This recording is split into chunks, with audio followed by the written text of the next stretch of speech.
هیچ مرد جوونی هر چقدرم انسان بزرگی باشه از سرنوشت خودش باخبر نیست.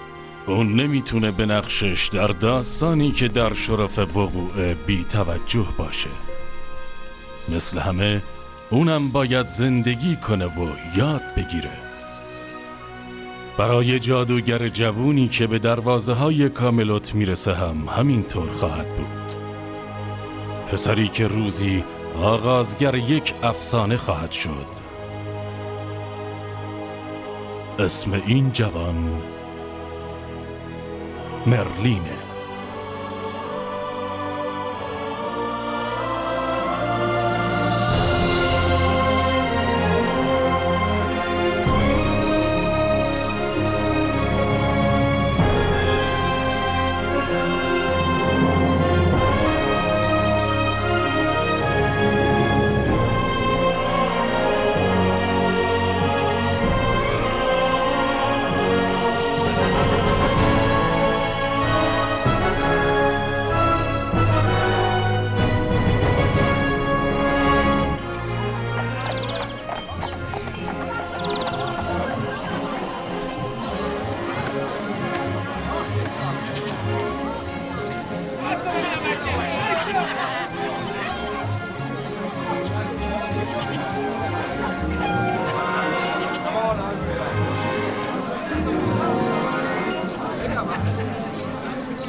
این درس عبرتی است برای سایرین.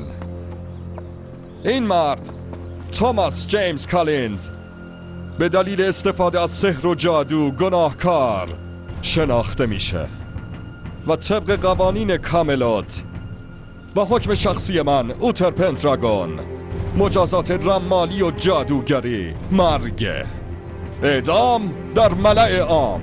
من به خودم به عنوان پادشاهی عادل افتخار میکنم و برای جرم جادوگری تنها یک حکم میتونم صادر کنم.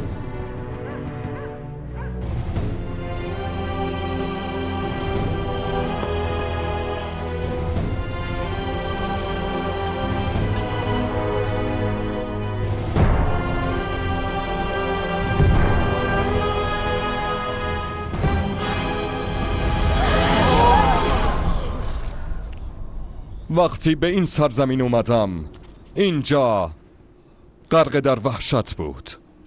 با کمک مردم اسباب جادوگری و رمالی برچیده شد.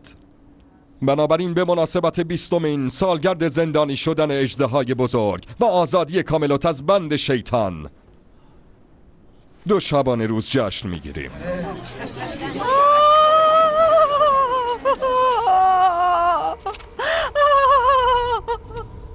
در این سرزمین تنها یک شیطان وجود داره و اون تویی، شیطانی مغرور و ظالم، سرشار از نفرت.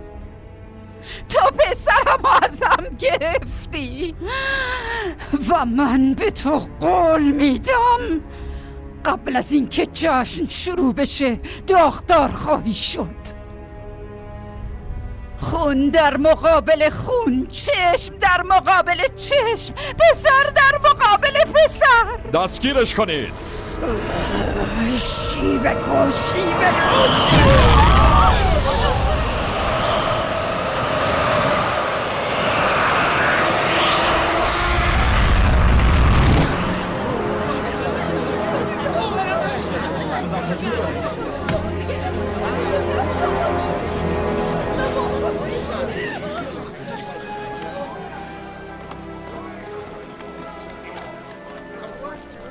کجا میتونم پزشک دربار گایوسو پیدا کنم؟ مستقیم برو اونجا.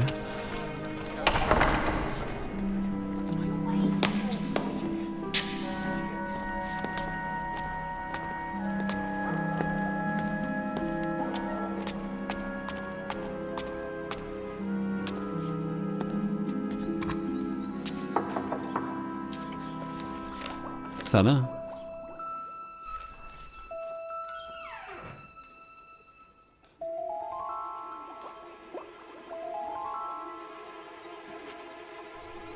گایوس